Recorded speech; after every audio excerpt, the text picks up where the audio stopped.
right, Senator Waters, if you'd like to start with your questions, please. Thanks, Chair, and thanks to the departmental folk for making yourselves available. How many members of the Independent Brisbane Airport Post-Implementation Review Advisory Forum, how were they selected? So Phil McClure, Assistant Secretary of the Airports Branch. There's 5 members of the forum that were invited by the Minister to participate.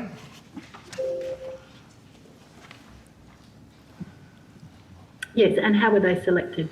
The Minister's office and the Minister basically determined or identified the majority of the panel.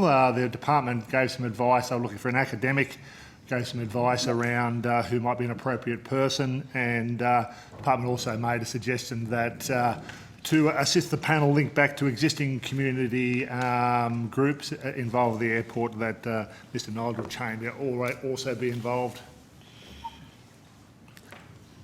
Okay, so sorry, just for clarity, did the department provide a long list, or can you just give me a bit more detail about that selection process, please? So the 3 of the members were identified by the Minister's office. We didn't provide a list necessarily towards that.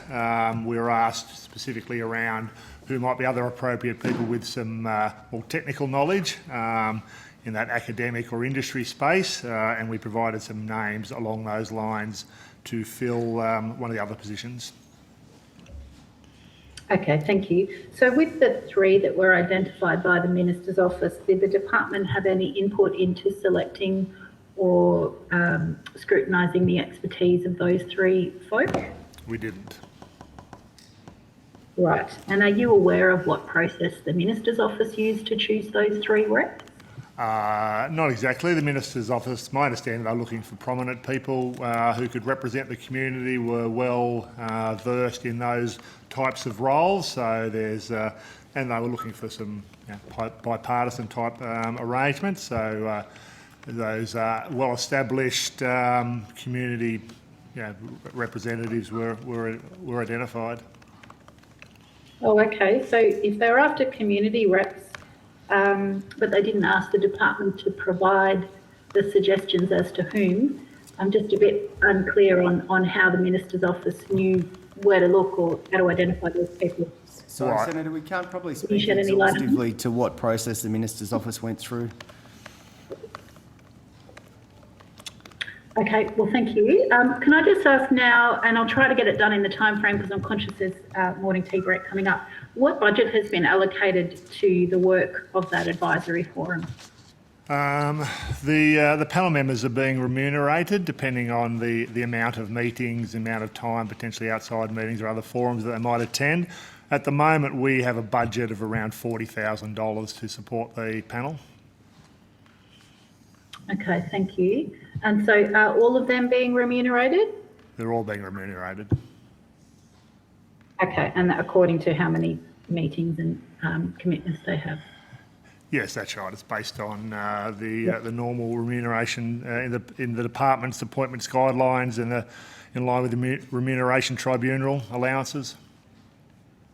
Okay, thank you. Now, community members affected by airport noise have expressed concern about the lack of promotion around the advisory forum's call for submissions. What plan does the department have to make sure that members of the community are aware of the advisory forum and their opportunities to submit to that forum? Have you got a specific budget for communications or a work plan to make sure that members of the community know when the advisory forum is conducting an activity and can input into that? So it's fair to say that the forum has been set up independently, so they're making decisions for themselves around engagement, but following the first meeting, an advertisement went in the Courier Mail, making it known that they were happy to take submissions. Some information went out through the existing Community Action Group chair to known community representatives. I think there was some reaching out to local members in the area to make them aware, and there's information on the department's website about the engagement and how the community is able to engage with the forum. Senator Waters, would you mind if we take the break and come back to you immediately after our morning tea break? Thanks, Senator Waters. We're right. We've got the department official at the table. Great, thanks very much. So we were talking earlier today about an Airport Post-Implementation Review Advisory Forum, which I'll just call the Advisory Forum. And we're talking about budgets and whether or not they had any budget for continuations. If you can just remind me what the answer to that one was. Said they were being remunerated, but I wasn't sure whether there was an actual budget for them to make their consultation opportunities publicly known. So the question around remuneration, I think we said we budgeted $40,000. Yes. Up to $40,000, yes, depending on the actual hours required. No, I'm interested in whether they have a comms budget to tell the public about opportunities to input into the advisory forum. There's no specific budget for communications. The budget is, or the money that has been allocated relates to remuneration for hours involved in the committee. Okay, so if they want to advertise the fact that they're having a meeting and they're seeking public input, who pays? So they invited... Excuse me, I can't understand what Senator Waters is saying. You obviously can interpret because you sort of know where we're going. I'm having difficulty understanding what she's saying, so I'd be keen to actually be able to hear what she's saying. Is this a problem we've been having all day? Oh, Senator Waters has had some connection problems, but just try that again, Senator Waters. It's just breaking up a little bit on our end. All right, how's that? Yes, that was clear. Great. So I hopeful the officer followed my question. It was about whether or not the advisory forum have any funding to do communications to tell the public about opportunities to engage with the advisory forum. I think you mentioned earlier there was an ad in the papers. Who pays for that sort of thing is my question. Senator Diane Brown, Acting Deputy Secretary. There's been no appropriation as such, but those activities of that type necessary to support the forum would be funded within departmental resources. Okay, does that mean that, I don't really know what that means, I'm sorry. So the department's providing secretariat support to them and providing necessary support for their activities. Okay, so the department would pay for any comms required? Yes, Senator. Okay, and what's the budget for that? Well, at this stage, we, as I said, we've allocated the $40,000, which we think will meet the requirements as we've sort of predicted. But if that can be revisited if activities go on longer or more substantive than we'd allowed for in the forecast.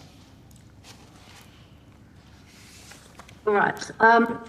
We talked about the mission of the advisory forum, and I note that the Deputy Prime Minister described it as an independent community forum, but I'm not aware that there are, in fact, any community members on the forum.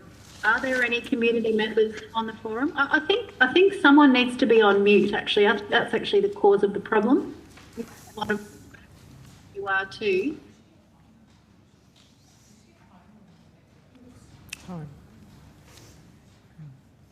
So sorry. Oh, that's better. Terrific. Try again now. Well, I think you'd asked your question. Did you understand the question? I can answer the Mr. question. McClure? Thank you. So the forum that has been put in place to work in parallel with the post-implementation review being conducted by Air Services. The idea is that there are well-established, experienced persons in representing constituents, and they're there to as far as possible, ensure that where the community is making representations to Air Services, that they can make an assessment, I think, whether they've been adequately addressed through the various parts of the process. So there's an extensive community consultation process that's part of the post-implementation review. There's been community forums over the last week and a half. There's be some more forums early next year. So the idea of the community, the community meetings being staged by Air Services. The idea of the forum was not to replicate that, but to work alongside Air Services to look at how those issues being raised by the community are being addressed and whether they feel that they're satisfactorily being addressed, to provide advice back to Air Services on where they think that some of that process may not be quite meeting the community expectations. Okay, thank you. So are there any community members on the Brisbane Airport Post-Implementation Review Advisory Forum? Is there, no, I'm sorry, it broke up a little bit, I'm sorry. Are there any community members on the forum? Well, the members of the forum live in and around Brisbane and are there to represent community views and to as I said, to make an assessment of whether Air Services are adequately considering those community views that are coming forward through those meetings, through correspondence. They've invited submissions from the public. They're actually meeting right now as we speak in their second meeting, but my understanding is that they will look to have a meeting where community representatives can come forward to talk to them directly. But the bulk of the community engagement will be through the Air Services process. All right, thank you. But are there any community representatives on the advisory? Well, they all live in the community. Are they there as community representatives or are they there wearing different hats? They're there to ensure that community views and concerns are being addressed. I understand their function. I'm asking about the capacity in which they've been appointed to that forum. Well, they've been appointed because they're experienced persons who live in that area and have interests in facilitating community views. I don't know how you differentiate between what's a community person and what's a person who lives in the community. If it's of any Well, use, I don't know. Senator Waters, if it's of any use to you, the forum, the purpose of the forum will be consulted at key points to provide visibility.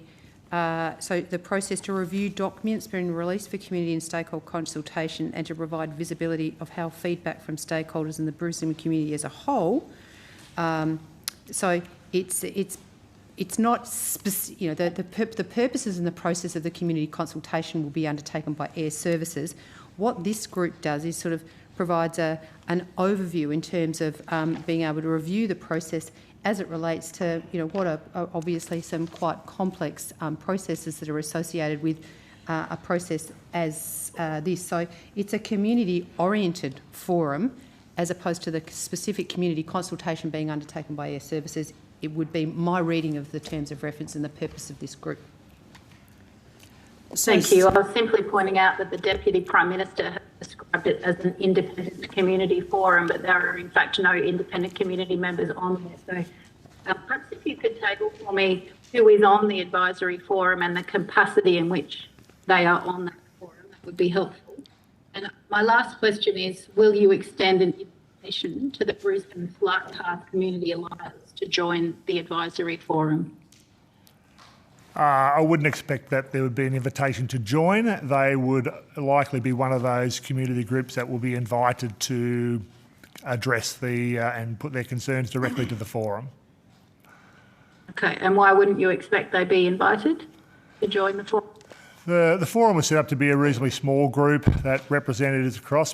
You've got to remember that there's many community areas that are impacted by the aircraft noise, both positive and negative from the change in flight paths. So we haven't sought to single out any particular community group, but as I said, the community has been invited to submit and would most likely get the opportunity to make representations direct to the forum.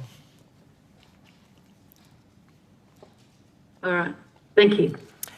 Thanks, Chair. Thanks very much, Senator Waters. Senator Sterling.